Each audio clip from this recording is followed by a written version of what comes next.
Hola y bienvenido nuevamente a nuestro tiempo de estudio mediante las guías de aprendizajes para Perú. El día de hoy estaremos trabajando el área de ciencias sociales, específicamente en la asignatura de historia. Como sabes, este material está diseñado para el tiempo de vacaciones útiles que desde Perú denominamos como Taller de Verano 2024 y cuya temporalidad va del 8 de enero al 9 de febrero del presente año.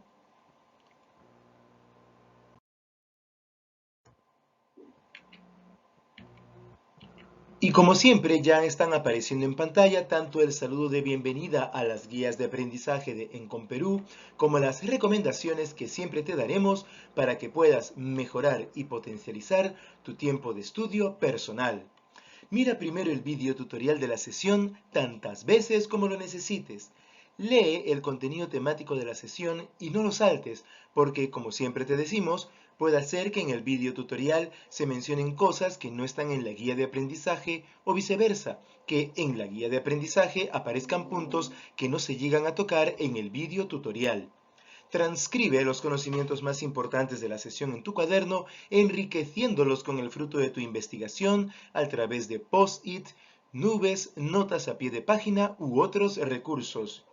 Realiza las actividades reforzativas de la sesión en tu cuaderno y luego regístralas y envíanoslas a través de pequeños vídeos o fotografías para que podamos reenviarte la revisión de la misma con algunas sugerencias para mejorar justamente tu tiempo de estudio personal. Y como siempre, si tienes alguna duda sobre cómo realizar alguna de las actividades reforzativas, entiéndase tareas voluntarias en específico, puedes escribirnos al número de WhatsApp de Encomperú que ya conoces y que también aparece en nuestra página de Facebook. Y sin más preámbulo, comencemos.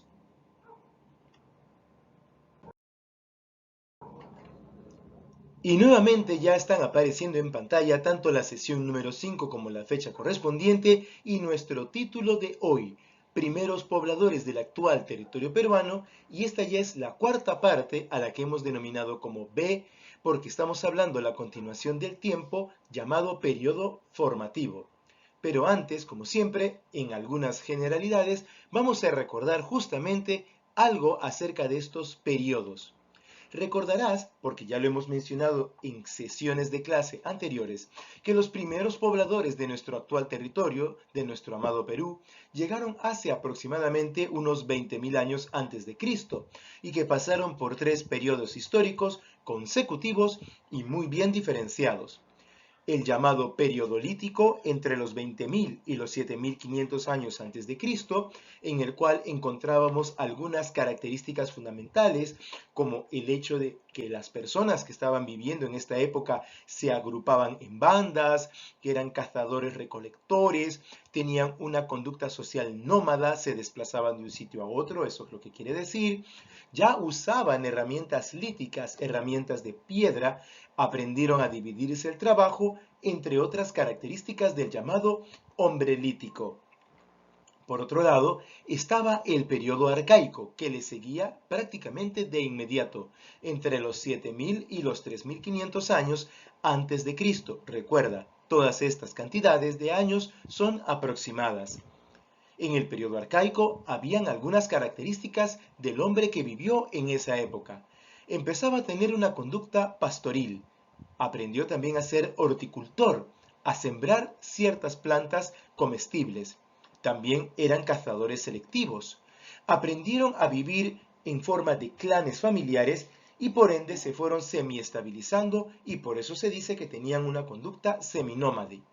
Aprendieron aquí, en lo que hoy día es nuestro amado Perú, a cultivar el ají, el payar, la calabaza, el frejol, entre otros.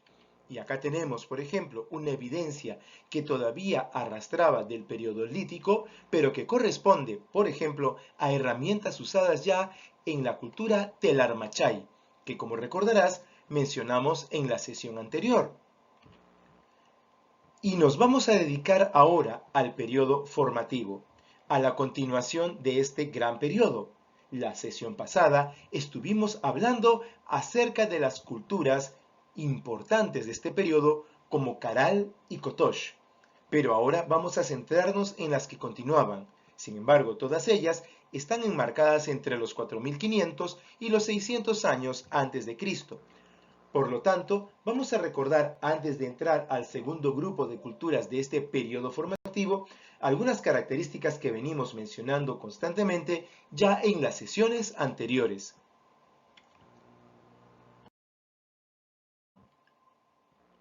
Y muy abuelo de pájaro, vamos a recordar a estos tres periodos.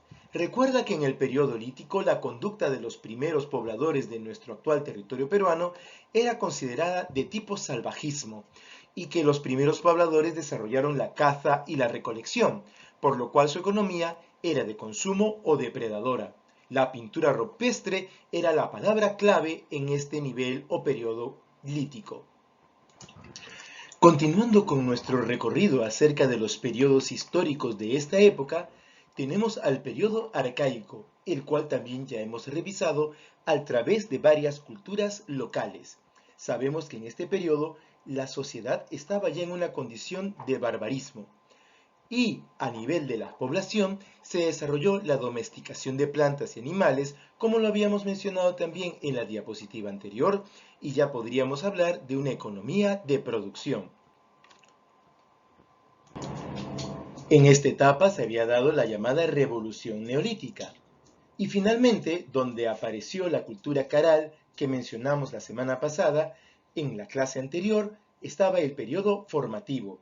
En esta etapa ya estamos hablando prácticamente de civilizaciones y por lo tanto los pobladores desarrollaron una sociedad asimétrica, un estado teocrático y una economía esclavista, algo que vamos a ver en este segundo grupo de culturas del periodo formativo al partir de este punto.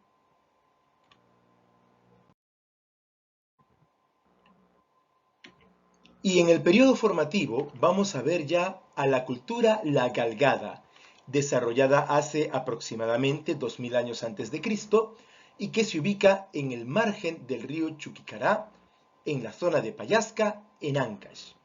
Su descubridor, a quien ya tenemos en pantalla, fue el americano Terence Griddell y el local Alberto Bueno. Hay una mención especial a Teodoro López Trelles. ¿Y este señor quién fue? Te preguntarás. Pues nada más ni nada menos que el gobernador de la zona y que impidió que ésta fuera despedazada, maltratada, usada para malos fines por causa de invasores locales. Y cuando él vio el valor arqueológico de la zona, se comunicó con estos arqueólogos y logró impedir, repito, la destrucción prácticamente de estas ruinas. Hay algunos aspectos importantes acerca de la cultura desarrollada en la zona denominada como La Galgada. Se le considera el primer centro ceremonial de toda América. Esto es realmente muy importante. Se encontraron restos de ají, plumas de diversos colores e incluso un asta de venado, muy probablemente dentro de los rituales religiosos. Hicieron también construcciones para cultos masivos. Esto es realmente impresionante. En resumen, podemos mencionar que La Galgada es un extenso sitio arqueológico que está formado por dos grandes monumentos que vamos a ver dentro de un momento a través de unas imágenes. Fueron desarrollados en dos etapas que diferenciaban cientos de años la una de la otra. La construcción ovalada, circular y rectangular nos va a recordar bastante a Caral. Las cámaras también tenían un doble piso, como en Kotosh. Y aquí se encontró cadáveres de personas que habían sido, vamos a decir así, enterradas o ubicadas mediante rituales funerarios místico, mágico y religiosos, en posiciones muy particulares, fuertemente atadas y que nos traen ya a pensar en los temores que en culturas anteriores se le estaba dando a la muerte, repito, por cuestiones de carácter místico, mágico y religioso.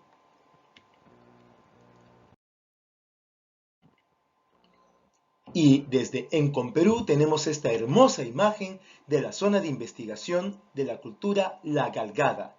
Lo que estamos viendo en realidad pareciera ser una zona de sótano, pero no es así. En realidad es la parte superior de una pirámide trunca que, como puedes ver en la imagen que está a su lado derecho, para mí izquierdo de la pantalla, estamos diciendo que probablemente las estructuras de la Galgada fueron así, tal como lo podemos apreciar, y con el paso de los siglos y de los milenios quedó tapado y enterrado. En realidad es una ruina impresionante. Y ahora sí, continuemos. Continuando con nuestro recorrido de las culturas del periodo formativo, nos encontramos ahora con la cultura Tutixcainyo, de aproximadamente unos 2000 años antes de Cristo. Está ubicada cerca de Pucallpa, a las laderas de un río en el departamento región de Ucayali. Su descubridor, a quien ya tenemos en pantalla, fue Donald Lathrop. Con respecto a la importancia de esta cultura selvática, podemos mencionar lo siguiente. Es la primera cerámica de la selva y del Perú actual, por supuesto. Los hombres eran incipientes cultivadores, dada la zona. Eran pescadores, y sus viviendas eran de ramas revocadas con barros. Por esto es que muchas de las ruinas, entre comillas, no se han podido encontrar como en las culturas andinas, sino que se han quedado pequeños vestigios de estas estructuras, de estas edificaciones. En resumen, lo que podemos mencionar acerca de la cultura Tutixcainyo es que la cerámica en ella probó la existencia de una red de relaciones transversales entre la costa, la sierra y la selva. ¿Esto qué quiere decir? Que los Tutixcainyo tuvieron contacto con otros grupos culturales, tanto de la sierra como Cotosh y la fase de Chira en la costa norte peruana. Es decir, no eran culturas o grupos humanos aislados. Al parecer, han tenido mucho más contacto de lo que nosotros nos podríamos imaginar. Ha habido una gran influencia de esta cultura, como lo decía Donald Lathrop, y que al parecer irradió, ese fue el término que él usó, sus desarrollos culturales a las zonas circundantes y con las que tenía contacto directo. Es más, muchos de los materiales fabricados de cerámica eran de origen volcánico.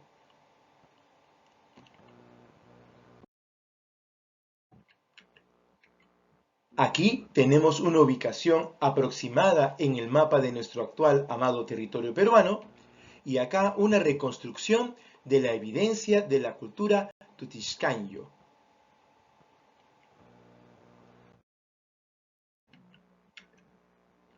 Continuando con el periodo formativo, nos encontramos con otra gran cultura, la del hombre de Aldas. Debo hacer la aclaración que la palabra Aldas o Haldas con H se puede usar al mismo tiempo. No hay un acuerdo al respecto de si lleva H o no. La ubicación es en la zona de Casma, en Ancash, y su descubridora fue la gran arqueóloga peruana Rosa Fun Pineda, que ya tenemos en pantalla, pero que necesitamos hacer una mención a Frederick Engel e Ichiro Ishida. Si bien es cierto, Frederick Engel encontró los primeros vestigios en la zona, y luego, años después, Eiichiro Ishida llegó de Japón para hacer toda una investigación al respecto.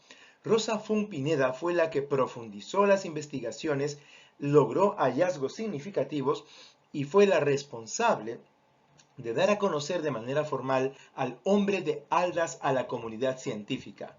Por eso es que hay una mención importante a Frederick Engel, que fue el primero en llegar a la zona y descubrir restos, y a las investigaciones profundas que hizo Eiichiro Ishida con el equipo que trajo de Japón. En cuanto a aspectos importantes de la cultura del hombre de Haldas, tenemos que es la primera cerámica ya de la zona de la costa. También tenemos la ubicación del famoso Templo de las Haldas o Templo de las Aldas, la primera pirámide de toda América. La forma de vida de las personas alrededor del templo era en pequeñas aldeas, vale decir que las construcciones estaban dedicadas a cuestiones de carácter administrativo y religioso. Por otro lado, las comunidades aldeanas se dedicaban al intercambio de pescado seco salado. Fíjate, esta es una práctica milenial en nuestro amado territorio. En resumen, la cultura del hombre de Aldas nos presenta una filiación, una vinculación cultural que incluye a otras sociedades que van desde la época del precerámico inicial y horizonte temprano. Los hombres de las Aldas presentan 3 periodos constructivos en su historia, y esto es muy importante de marcar. ¿Por qué? Porque nos permite datar que hasta los años 500 a.C. esta cultura estuvo en vigencia, más de 1000 años. Aprovecharon mucho los recursos marinos y cuando veas la siguiente imagen te vas a quedar impresionado de su arquitectura. Como ya puedes estar leyendo en pantalla, eran grandes agricultores del Valle de Casma e incluso tenían intercambio económico, vamos a decir así, de sus productos con valles vecinos.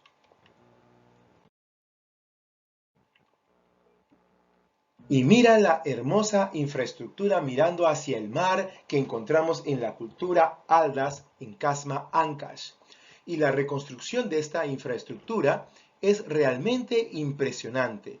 Esta edificación tenía una vista panorámica hacia el mar que para esa época ha debido ser realmente impresionante.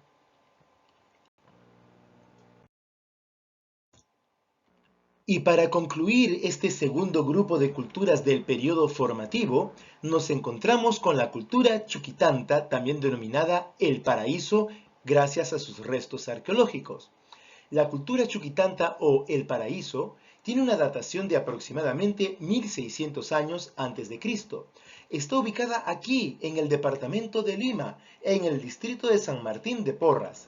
Su descubridor fue nuestro querido y ya bien conocido Frederick Engel, pero hay que hacer una mención a Louis Suttmer, a T.C. Patterson y E.P. Lanning, que nos ayudaron porque estos arqueólogos e investigadores realizaron los primeros contactos con la zona, encontraron la huaca, de la que vamos a hablar en breve, y repito, los primeros vestigios arqueológicos, pero fue Frederick Engel el que realmente realizó el trabajo de campo y llegó a descubrir todo lo que hoy consideramos la cultura chuquitanta. En cuanto a su importancia, hay varias cosas que mencionar. Se desarrolló el famoso templo El Paraíso, por el cual también se le denomina así a esta cultura, uno de los más antiguos de toda la costa de nuestro actual amado Perú. Fue un centro religioso, político y administrativo de hombres y mujeres que se dedicaron a la agricultura y a la pesca ya en las postrimerías del periodo arcaico tardío.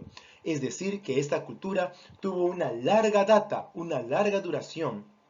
Los hombres se dedicaban a la agricultura, donde cultivaban plantas alimenticias. Ya las habíamos mencionado, pero cabe la pena volverlas a mencionar. El payar, el frijol, mate y calabaza, e incluso algodón. También se dedicaron a la recolección de frutas silvestres, raíces y tubérculos, así como a la caza de animales. Realmente la cultura chuquitanta es impresionante y estando tan cerca motiva a ir a visitarla. En resumen, podemos mencionar algo muy importante acerca de esta cultura. El enorme complejo arquitectónico de piedras y barro abarca más de 50 hectáreas, realmente impresionante. Su diseño revela actividades ceremoniales. Pero acá hay algo que decir y que seguro ya lo estás leyendo.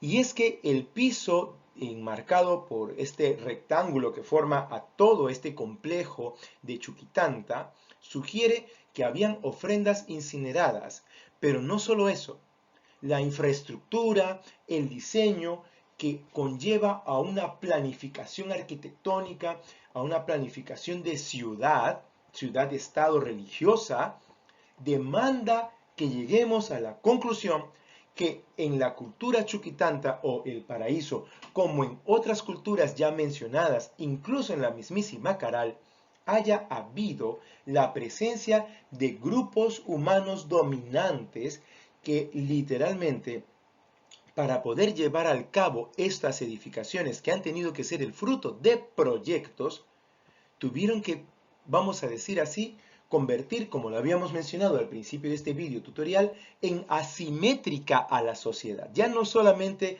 es que hubiera un respeto por los líderes religiosos o administrativos. No, aquí había un temor, una sujeción, una suerte de élites, como se dice hoy en día, gobernantes. La palabra en francés se pronuncia élite, no tanto élites. Esa es una castellanización, vamos a decir, pero que en realidad podría y debería respetarse la forma del idioma original. Sin embargo, más allá de estas élites que eran muy férreas, que no se podían torcer, que no se podían cambiar, probablemente hereditarias de generación a generación, demandaba que detrás de ellas hubiera grupos que controlaban a las élites visibles o que en algún momento fueron visibles y luego se hicieron no visibles para evitar el enfrentamiento directo con las grandes masas que eran gobernadas, esclavizadas y utilizadas para las grandes edificaciones que estamos mencionando. Y vamos a ver algo acerca de esas grandes edificaciones.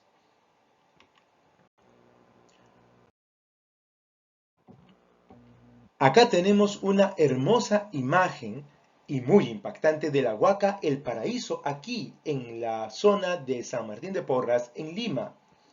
Y al costado tenemos un plano en 3 dimensiones de cómo fue este complejo administrativo religioso.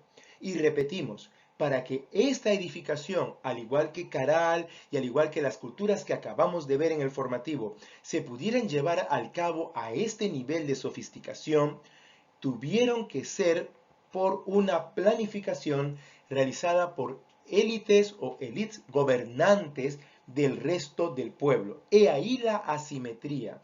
Y la única forma de justificar ese nivel de asimetría es que estos grupos humanos estuvieron controlados básicamente por parámetros religiosos.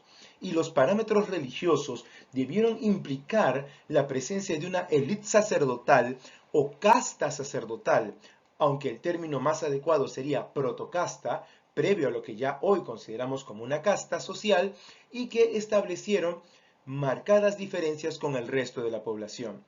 Ya estudiaremos en vídeos posteriores, en videotutoriales y también en nuestro material de las guías de aprendizaje, las diferencias entre una élite y una casta. Una de esas diferencias fundamentales es que las personas que forman parte de una casta, o hablando de la antigüedad, de una protocasta, jamás se mezclan, jamás tienen hijos con personas de otro nivel que no sea el suyo. Ese es un parámetro fundamental de una casta. Jamás se mestiza, jamás se mezcla. Pero en fin, ahora lo que estamos viendo es que, repito, estas grandes edificaciones responden a una planificación previa, muy bien estructurada y controlada por un poder que tuvo que apelar a lo sobrenatural, ya que estos lugares no solamente tenían la función de ser el habitáculo de estas élites, de estas protocastas, sino que también tenían una función administrativa respecto al resto de la comunidad y obviamente de carácter místico-mágico religioso. Realmente es apasionante el poder estudiar a estos grupos humanos, a estas culturas que nos precedieron aquí en nuestro amado territorio peruano y poder entender cómo desde cierto punto de vista, quizá no tanto histórico, pero sí sociológico, las personas tienden a mantener a lo largo de la historia los mismos patrones conductuales ante ciertas circunstancias. Y de esto vamos a estudiar dentro de algún tiempo muy corto en otras asignaturas que estoy seguro te van a gustar, te van a impactar. Pero hasta aquí llega nuestra revisión de las culturas del periodo formativo.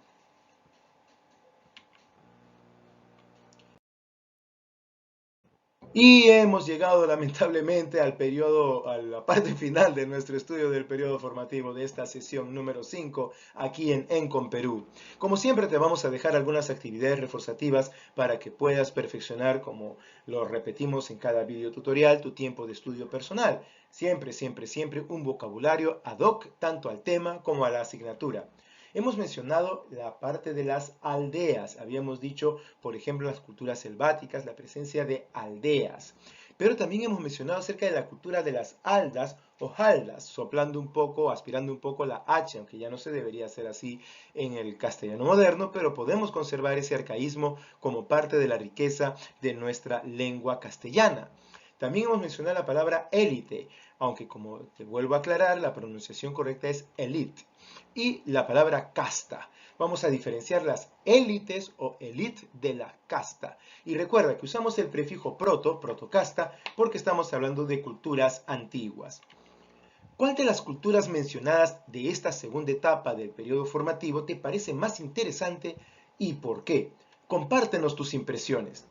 Realiza una breve investigación sobre los tipos de entierro de estas culturas, no solamente de esta sesión, sino de la sesión anterior, porque ambas, la sesión 4 y la sesión 5, abarcan las diferentes culturas más relevantes e importantes del periodo formativo.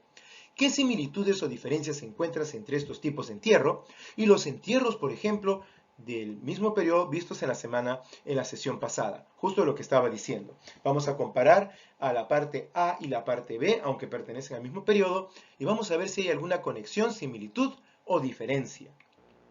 Finalmente, y de manera similar a lo que vimos y trabajamos en la clase pasada, te pedimos por favor que ilustres el tema con un mapa del Perú en donde puedas señalar las culturas que se han mencionado en esta sesión, pero añadas las culturas que se mencionaron en la sesión anterior, porque todas ellas son del mismo periodo, y te vas a dar cuenta cómo existía esa interrelación que hemos mencionado el día de hoy entre varias de ellas. Fantástico. Y hasta acá te damos las gracias, como siempre, por haber llegado hasta esta parte final de la sesión 5.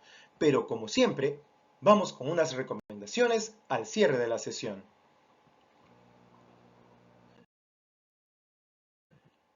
Y como siempre desde Encomperú te damos las recomendaciones para la siguiente sesión y para cada sesión en realidad.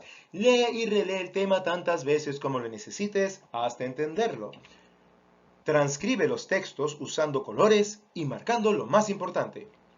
Practica lo aprendido buscando cómo aplicarlo, por ejemplo, creando un foco de discusión en casa acerca de la importancia de este periodo formativo para entender la conducta del actual habitante de nuestro amado Perú y cómo en muchas cosas, te vas a dar cuenta, seguimos heredándolas aún de los primeros pobladores. Averigua todo lo que no te quedó claro y utiliza tus conocimientos previos permanentemente. Y como siempre la recomendación que te pedimos es que por favor te mantengas conectado a nuestras redes sociales de Facebook y YouTube y a las que iremos añadiendo ya dentro de poco para que puedas enriquecerte más con el material que iremos subiendo cada día y puedas así, como siempre decimos, mejorar y potenciar tu tiempo de estudio personal. Y desde Encomperú cerramos esta hermosa sesión recordándote lo que siempre decimos, que estaremos en contacto en breve.